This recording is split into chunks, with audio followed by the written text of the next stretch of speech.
Varig 254, responda. 254, Torre Belém chamando. 3 de setembro de 1989.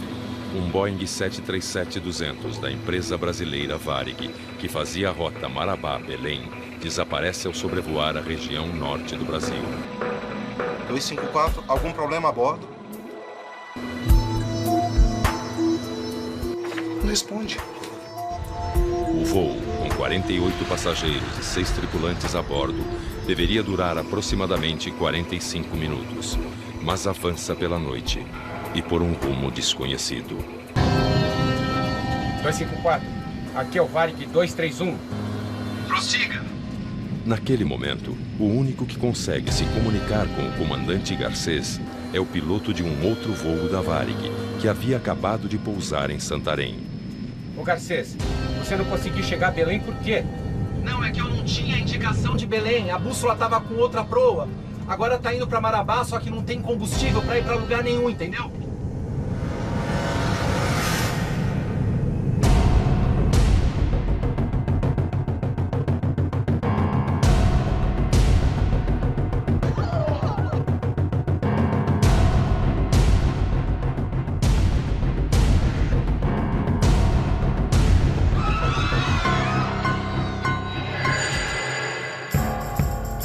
Fomos informados que tinha uma aeronave que estava desaparecida, né? Que tinha saído de Marabá para Belém, não tinha chegado no tempo previsto e fomos acompanhar isso através do serviço de busca e salvamento da FAB. O coronel Ronaldo Jenkins, do Centro de Investigação e Prevenção de Acidentes Aeronáuticos, o CENIPA, foi convocado para comandar as investigações. Alguns aeroportos foram pedidos para ser reabertos, que poderiam servir de alternativa caso eles se localizassem. Na torre de controle em Belém, o clima é de muita tensão. Ninguém sabe o que aconteceu com o voo 254. As últimas informações disponíveis haviam sido passadas pelo piloto Domingos Sávio, comandante de outro voo na mesma região. Ele foi o último a falar com o piloto do voo desaparecido. Eu estava no chão, em Santarém, né? Ele entrou em contato comigo, ele falou que ele estava com 800 quilos de combustível a 8.500 pés. Tá? E estava perto de Carajás. Eu e o comandante Paulo José, nós assumimos outro voo e saímos com o tanque cheio atrás da posição que ele tinha me dado. Nós fomos para Carajás e de lá sairíamos naquela posição. A ideia era achar. Nós estávamos no Rio de Janeiro quando fomos informados que havia um avião perdido e que a gente deveria assumir as posições para se preparar para uma possível investigação. Convocado pela Aeronáutica, o coronel Douglas Machado também integrou a comissão de investigação. O avião decolou de um ponto A e pode estar em 360 graus na distância que a autonomia dele permite. É muito difícil você saber onde ele anda. Na manhã seguinte, as buscas se intensificam. Equipes se concentram na rota principal do voo, entre as cidades de Marabá e Belém. É uma força-tarefa no ar e em terra. Praticamente todo o esquadrão foi envolvido na missão. Nós decolamos com um helicóptero e 2 bandeirantes. Foi as primeiras aeronaves a decolarem. E havia um esforço muito grande, uma vontade muito grande de achar esse avião, né? Como nós sabíamos que tinham 54 pessoas a bordo, a gente tinha uma esperança muito grande que ali a gente ia encontrar a gente viva.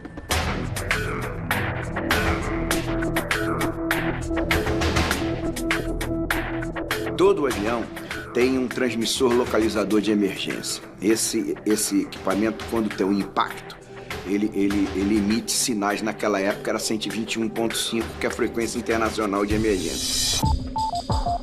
Então, os primeiros sinais que a coordenação da busca começou a captar desse radiotransmissor, né, apontava para uma região muito distante da rota original, que era improvável aquele avião estar ali. Então, houve uma divisão de esforços. A gente tinha que concentrar na área que era a área de probabilidade, que era a área onde o avião teoricamente deveria estar, e também nessa área onde havia sido captado esse sinal. –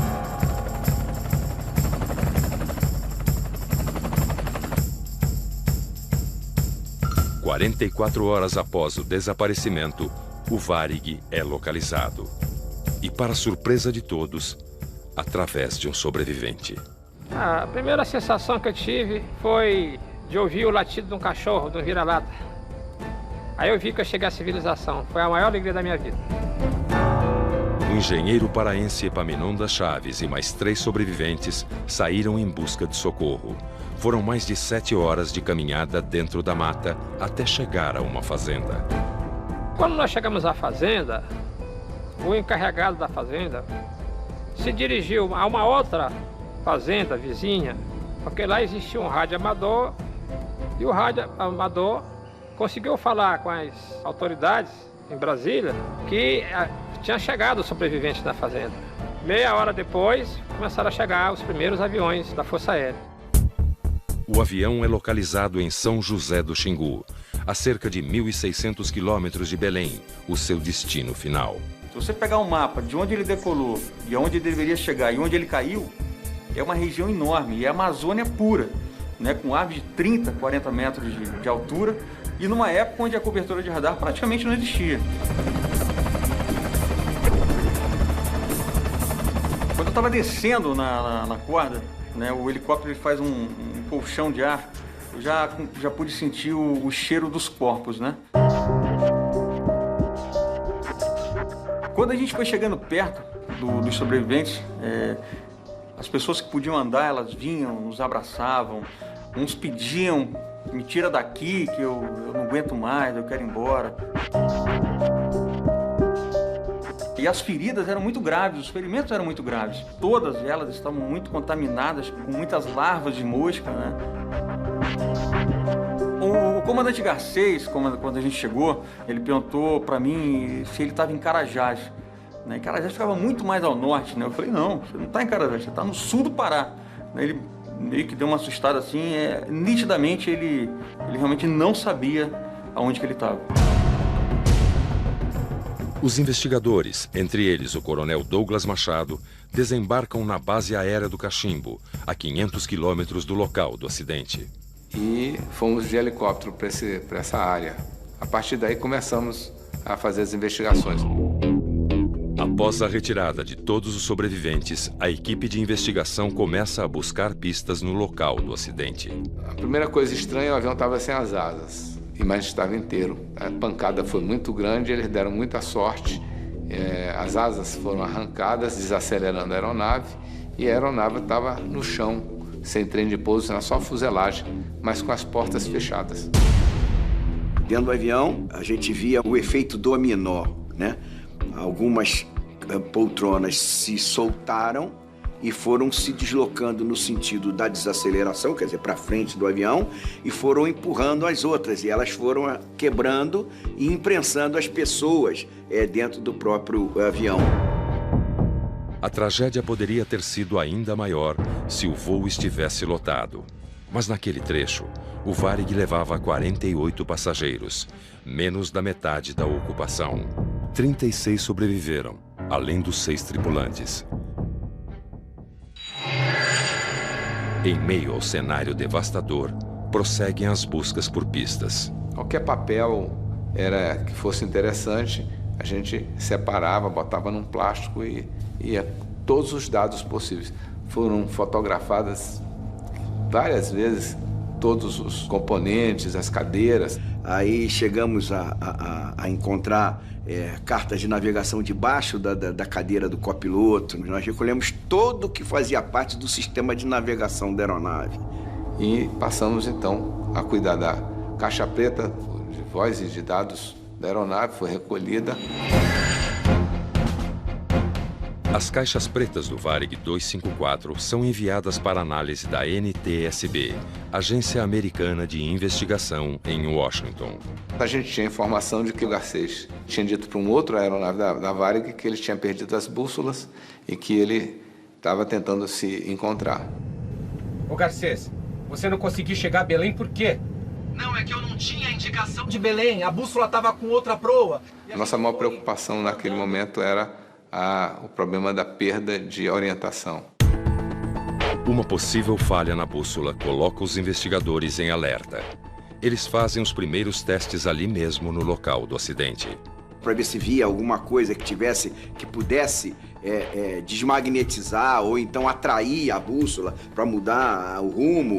Tudo isso foi feito no local, esses exames. O fato do piloto ter sobrevivido, ele realmente é importantíssimo para a investigação. Os investigadores precisam desvendar o que parece inexplicável. Por que o Varig 254 foi obrigado a fazer um pouso forçado na mata a mais de 1000 quilômetros do seu destino final?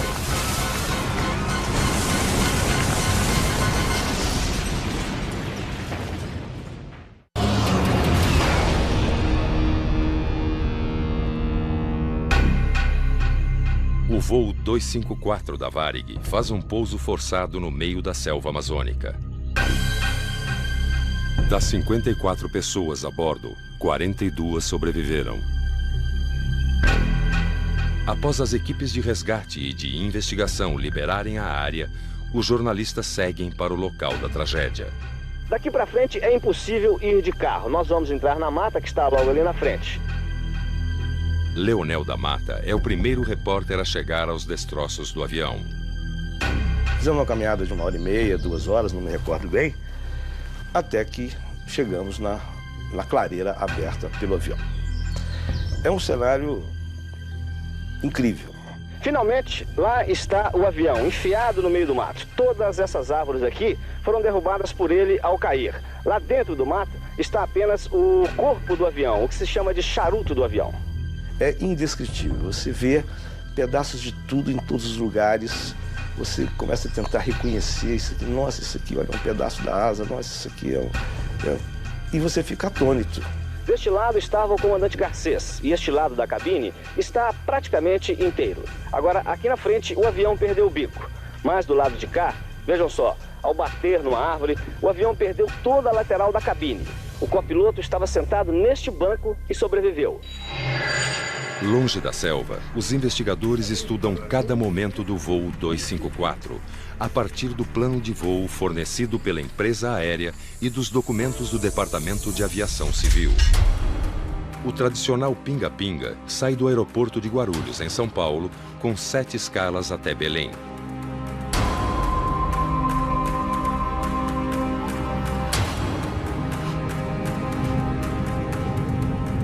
View 1.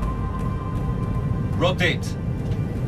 No trecho final, Marabá-Belém, um voo curto de 50 minutos separa os 6 tripulantes e os 48 passageiros a bordo do aeroporto Valdecans, na capital paraense.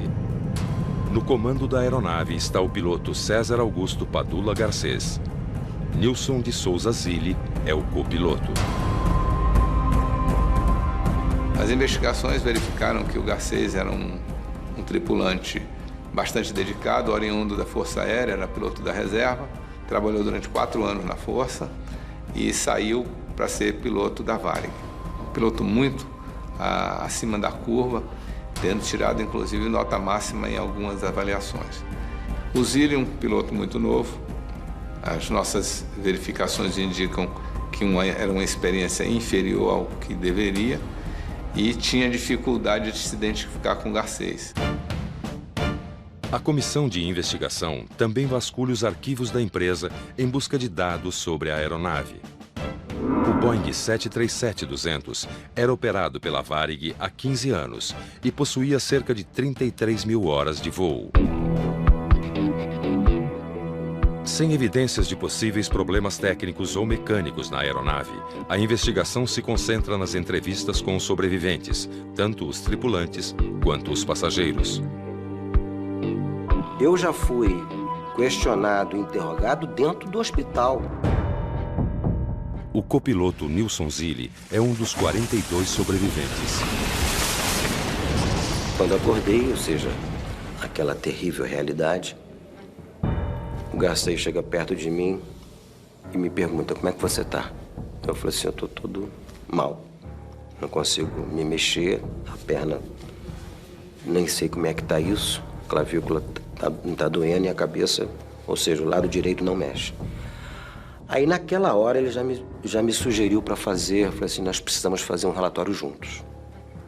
Eu falei assim: comandante, acho que não tá na hora da gente mentir. A gente tem que falar exatamente o que aconteceu.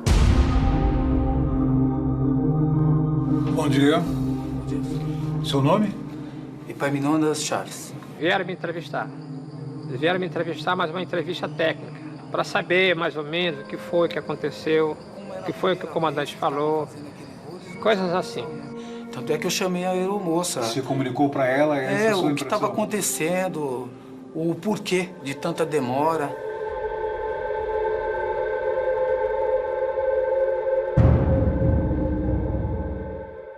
Nós tínhamos um psicólogo na nossa equipe, ele foi conversando e nos trazendo as informações. Havia umas contradições entre o Zilli e o Garcês.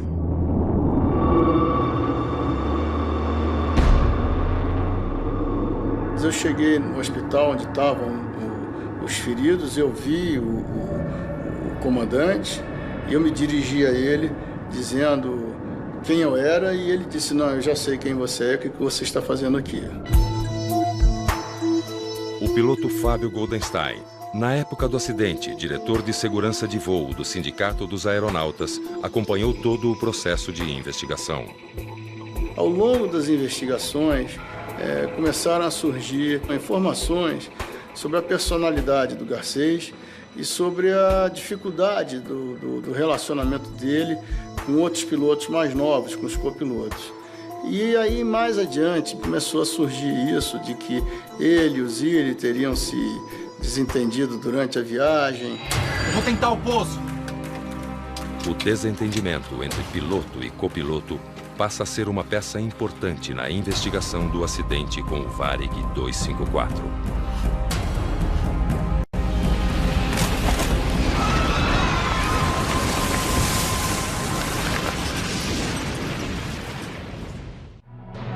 Duas espinhas diferentes que se fundem.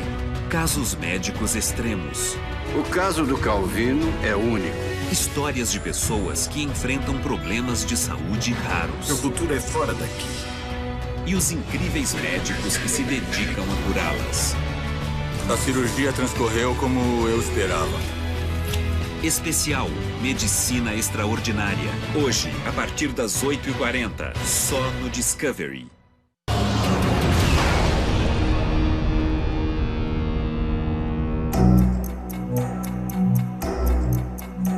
Os investigadores do acidente com o Varig 254 descobrem que o clima entre piloto e copiloto era tenso desde o início do voo. Uma peça que pode ser chave para entender como o Boeing perdeu o rumo e acabou num pouso forçado no meio da selva. Eu fui pro despacho, aí o despachante virou para mim e falou assim: Zilli, tu tá no 254? Eu falei assim: tô. Leva a papelada para mim, por favor. Eu falei assim: com certeza. Cheguei no avião, tá o comandante Garcês, com o jornal aberto. Boa tarde, comandante. Eu tive que me atrasar porque passei no despacho.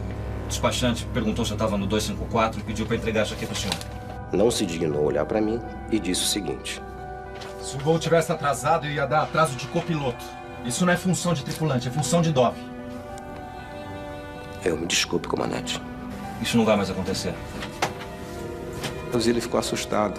Ele disse que percebeu no comandante uma pessoa que não dava para discutir.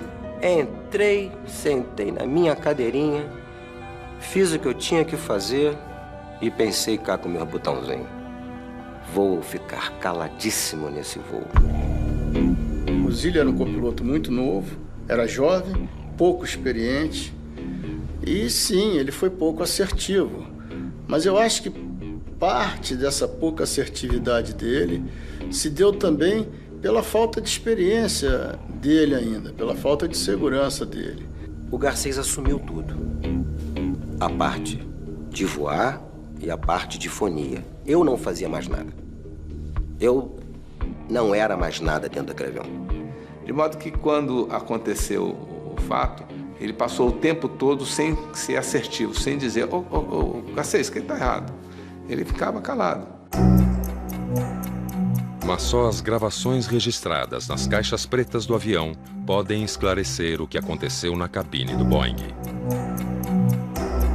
E enquanto aguardam a análise feita no laboratório da NTSB, nos Estados Unidos, os investigadores finalizam os testes nos equipamentos de navegação. O avião tem... os sensores dele ficam na cauda lá em cima. Foi feito um trabalho muito difícil de chegar lá em cima e tirar esse material para exame. Esse material foi examinado e a conclusão é que não havia nenhuma influência que pudesse ter contribuído para a dificuldade de navegação dele. A investigação também checa as decisões tomadas pelo controle de Belém. O fato de que os serviços de controle de tráfego aéreo não declararam a emergência em tempo hábil, isso evidentemente causou estranheza. Torre Belém chamando. Não responde. O piloto era muito reticente. Ele não dava informação nenhuma praticamente. Responsável pelas comunicações do controle Belém, Josué Teixeira acompanhou todas as conversas do comandante com a torre. Varig 254, algum problema a bordo? Se por um momento ele tivesse indicado que estava desorientado, ele teria recebido a orientação do pessoal do ITS. O que eu vou fazer? Não responde. Titubearam em declarar uma situação de emergência. O voo, que deveria durar 45 minutos, já ultrapassa 2 horas. Neste momento, o comandante também recusa o auxílio de um avião da Força Aérea que possuía um equipamento de rádio chamado RDF, capaz de localizá-lo em pleno voo. Varig 254, aqui Força Aérea 001, escuta. O piloto pediu ao Garcês para falar com ele, aí ele disse, estou ocupado. Ele desligou. O piloto, por sua vez, que precisava do sinal por um tempo, se sentiu bloqueado no sentido de ajudá-lo. E aí, ele deve saber o que está fazendo. Foi perdida uma grande oportunidade de localizar o avião e orientá-lo para um pouso. A jornalista Solange Galante entrevistou o comandante Garcês 20 anos após o acidente. Ele pensou, não, é impossível eu estar errado. Eu não devo estar errado. Tanto que ele acreditou que os instrumentos que estavam errados, porque o problema dele era de bússola. Quando você começa incorrendo num erro, você tem que ter, em algum momento, isso tem que ser quebrado. Você tem que voltar atrás e verificar o que você fez de errado anteriormente. Os investigadores já conseguiram descobrir várias peças, mas para fechar o quebra-cabeças, eles precisam da análise dos dados das caixas pretas.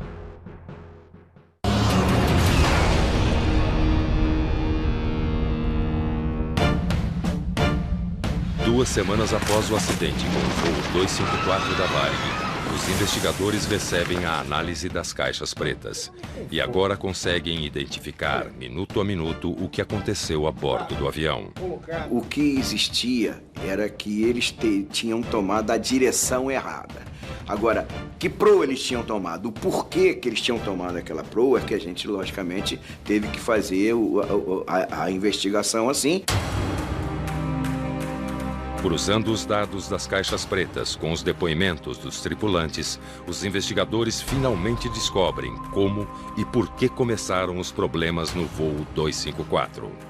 A partir do momento em que a gente constatou no FDR que ele tinha decolado e tomado a proa 270, embora a gente tivesse algumas evidências disso, ok? Mas a comprovação factual foi através disso. Aí depois, logicamente, na conversa com os pilotos, então eles admitiram essa situação. A Varig, naquela época, introduziu um formulário de navegação que era utilizado em toda a sua frota. Inicialmente, o rumo em graus era feito com apenas 3 dígitos, de 001 a 360. Com o novo equipamento, conhecido como HSI, Horizontal Situation Indicator, o rumo passa a ter precisão decimal, utilizando então 4 dígitos. Mas isso é muito interessante para o MD-11, para o A330, aviões que vão 10 horas numa proa, que precisam de uma precisão muito grande. Para economizar, por algum motivo, eles produziram o mesmo tipo de planejamento de voo para o avião grande e para o 737. No caso, eles estavam usando um plano de voo que dizia que o rumo de Marabá para Belém era 027.0 e eles, naquele momento, interpretaram e inseriram toda a navegação saindo com 270. E, coincidentemente, a gente havia encontrado dentro da cabine, no chão, um papel ensanguentado, tinha umas marcas de sangue, e nele tinha 27, um espaço 0, não tinha 27.0. O ponto não saiu, não foi impresso. Embora o 270 estivesse nítido, a qualidade da impressão era bastante fraca. Essa falta desse ponto pode ter, na pressa, feito com que o Garcês encontrasse o 270 como uma verdade. O erro, na realidade, foi um erro de indução. Aparecia, sei lá, rumo magnético, Magnetic Course, MC, 0270. E como é também sabido por todos que 0 à esquerda não tem valor, cortamos o 0 à esquerda e botamos 270. Só que, na realidade, o 0 a ser cortado era o 0 à direita. O copiloto Nilson Zilli relembra o momento em que percebeu o erro. Eu peguei um procedimento de descida da época de Belém, que chama-se Arco DME, no qual a entrada desse arco era o rumo 027. Quando eu olhei, eu gelei. Olha aqui o erro, comandante. Tá aqui. A nossa proa era 027, não 270. E agora?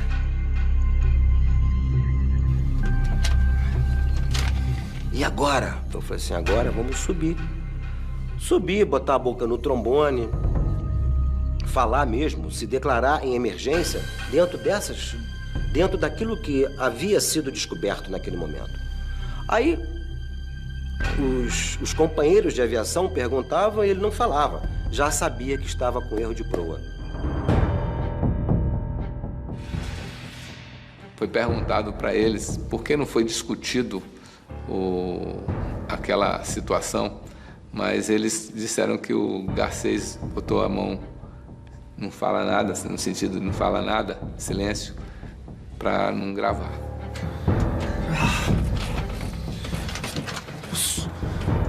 Olha aqui a merda que você fez. Ele fez assim, ó. Isso é verdadeiríssimo. A investigação do Varig 254 procura justificativas para a atitude do comandante Garcês. 2 semanas antes do acidente, ele sofreu um incidente em Paramaribo, quando o avião dele colidiu a asa contra uma escada numa empresa estrangeira. Então, depois dessa falta que ele teve medo que uma falta seguinte, ainda mais um acidente com vítimas fatais, fosse detonador de uma punição grave dele por parte da Varig. A impressão que dá é que ele estava tentando resolver um grande problema e tinha, por cima disso, a pressão da opinião sobre a qualidade do voo, do que estava acontecendo. Eu aceitei isso. Também não tinha como não aceitar. Garcês, 10 anos de Varig, 8.000 horas de voo. Eu, 1 ano de Varig, 680. Não tinha como, não tinha condições técnicas e moral para contestá-lo. Desde o momento em que Zilli e Garcês descobriram o erro cometido até o combustível acabar, passaram-se 1 hora e 15 minutos de voo. Varig 254, Torre Belém chamando, responda. Tempo suficiente para pedir ajuda e tentar reverter a situação. Estamos voando e nada de Carajás também, porque onde é que fica Carajás? E sintoniza Carajás e nada de Carajás. Vai acabando o combustível. Ele chama a chefe de equipe e diz que ia fazer um pouso forçado. Aonde? Falamos para ela, no meio da selva amazônica. Ela olha para mim, eu olho assim para ela e balanço a cabeça. Não tem jeito. Ou seja, a morte é certa. Atenção, tripulação, preparar para o pouso forçado.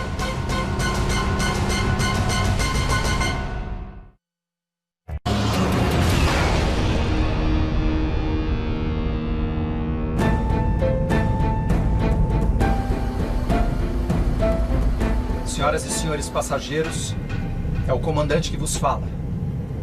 Tivemos uma pane de desorientação nos nossos sistemas de bússola. Na cabeça da gente, naquele momento, passa muitas coisas.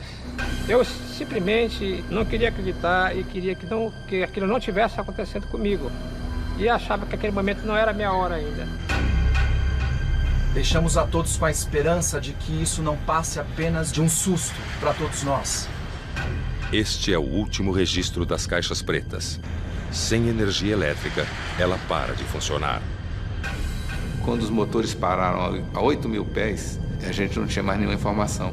Então eles passaram 8.000 pés descendo, talvez 10 minutos, 12, sem que tenha sido registrado nada. Se ele não tivesse ficado vivo, a gente só sabia a velocidade e como bateu.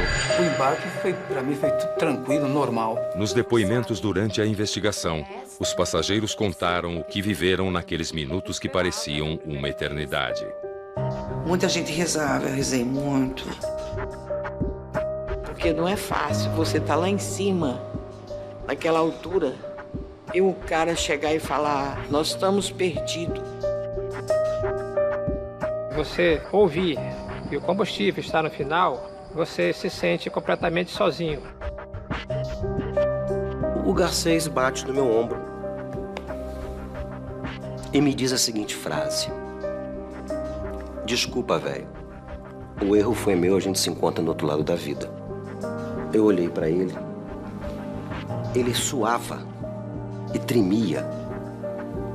Eu falei assim, caramba, o cara já tá morto. Aí ele falou assim, vamos fazer esse pouso a 4 mãos. Aí eu peguei, reclinei a minha cadeira ao máximo, apoiei o meu braço aqui onde ficam os rádios e segurei o manche com essa mão aqui. E vamos embora. Vamos embora pousar esse avião. Flaps down. Sem combustível e sem energia elétrica, os tripulantes perdem avião. Não tinha mais nada. Só nariz, ou seja, só atitude. Então, se fosse muito o ângulo de ataque muito acentuado, estolava, caía. Muito rápido. Vai bater. É a única coisa que eu me lembro disso. E ali apaguei. A desaceleração foi tremenda. Eu acho forte aqueles que sobreviveram, porque você vendo o estado interior do avião, foi uma coisa assustadora. O deslocamento das cadeiras é mais um ponto polêmico estudado pelos investigadores. Das 109, apenas 7 permaneceram no lugar. Se o voo estivesse lotado, a tragédia poderia ter sido ainda maior. As cadeiras saíram porque, ao bater, o avião estava no impacto maior do que aquele previsto para a cadeira suportar. O projeto estava de acordo com o que prevê os regulamentos da época da fabricação dessa aeronave.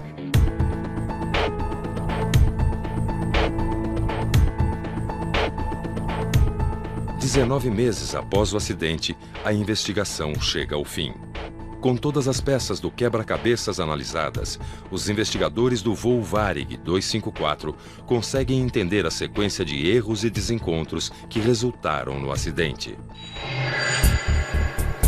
você.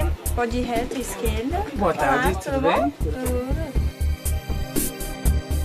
3 de setembro de 1989. A tripulação do Varig 254 se prepara para o voo Marabá-Belém, no norte do Brasil.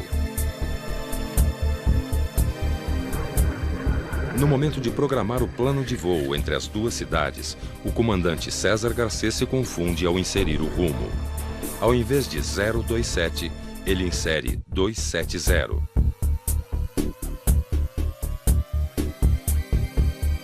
O voo segue, sem que os tripulantes percebam que estão indo na direção errada.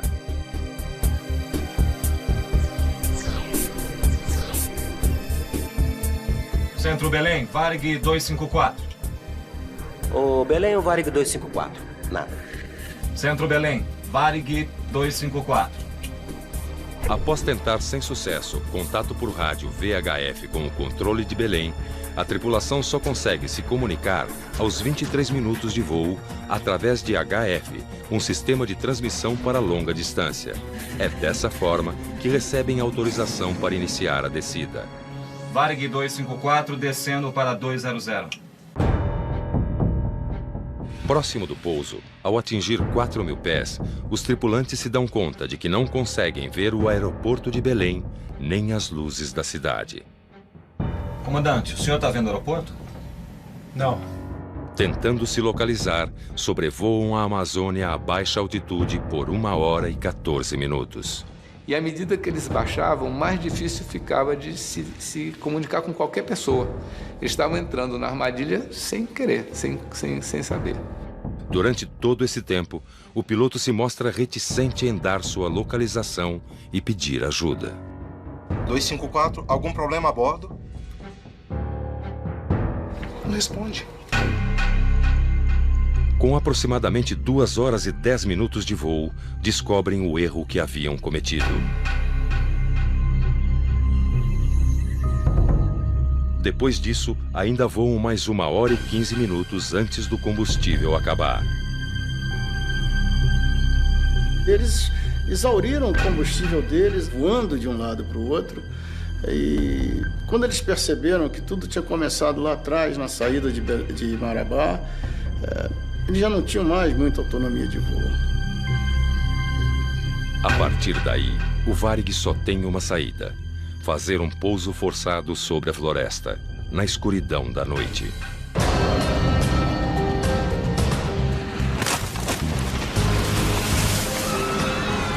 Dos 54 ocupantes do voo, 42 sobrevivem.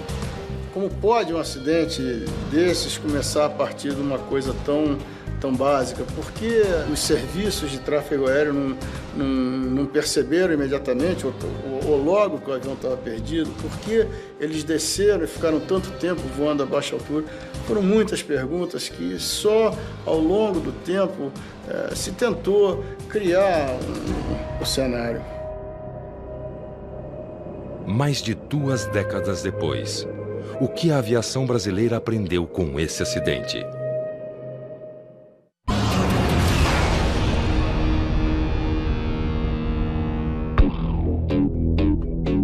O relatório do CENIPA, Centro de Investigação e Prevenção de Acidentes Aeronáuticos, aponta a principal causa do acidente do Varig 254: erro da tripulação. O relatório final apontou mais de 20 contribuições para o desfecho.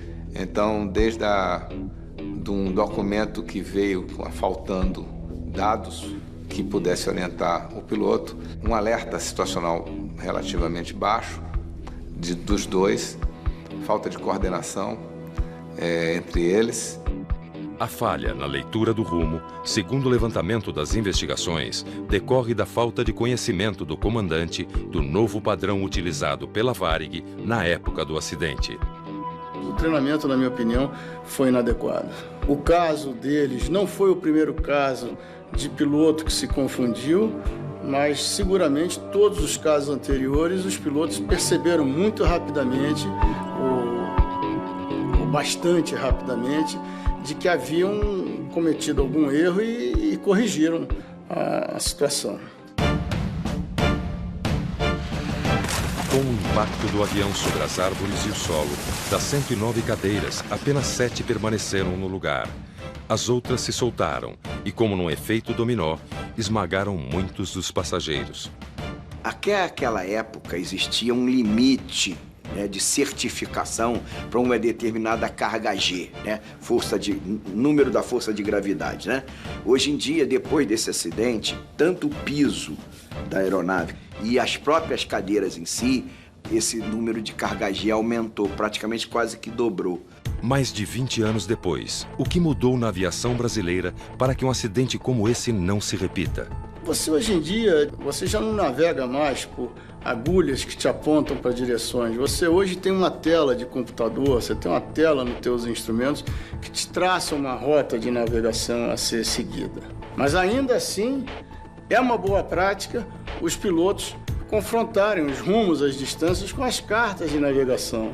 Nós não tínhamos controle radar naquela época também, quer dizer, o avião não estava rastreado, uma série de outras coisas que hoje em dia, por exemplo, já não aconteceriam. A relação distante entre piloto e copiloto, constatada pela investigação, dificultou ainda mais a situação durante os momentos de emergência.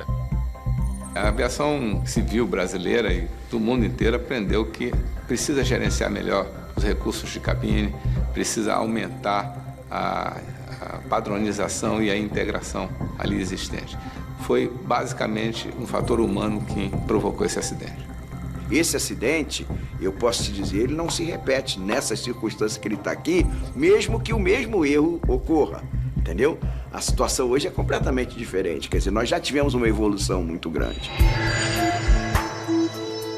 A Justiça Federal condenou piloto e copiloto a 4 anos de detenção, convertidos em pena alternativa e pagamento de multas mais honorários.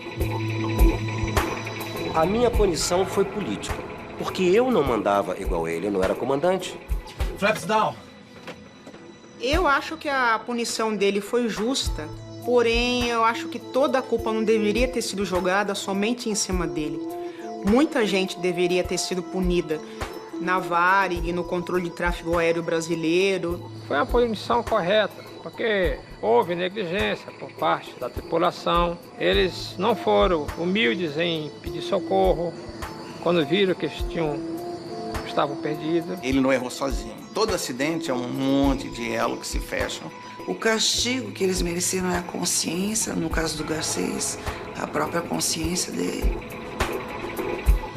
O comandante Garcês, que nunca mais esteve à frente de voo comercial, ficou marcado pelo erro. A carreira dele praticamente foi encerrada, né, devido à alta notoriedade que foi dada ao acidente envolvendo exclusivamente o nome do piloto.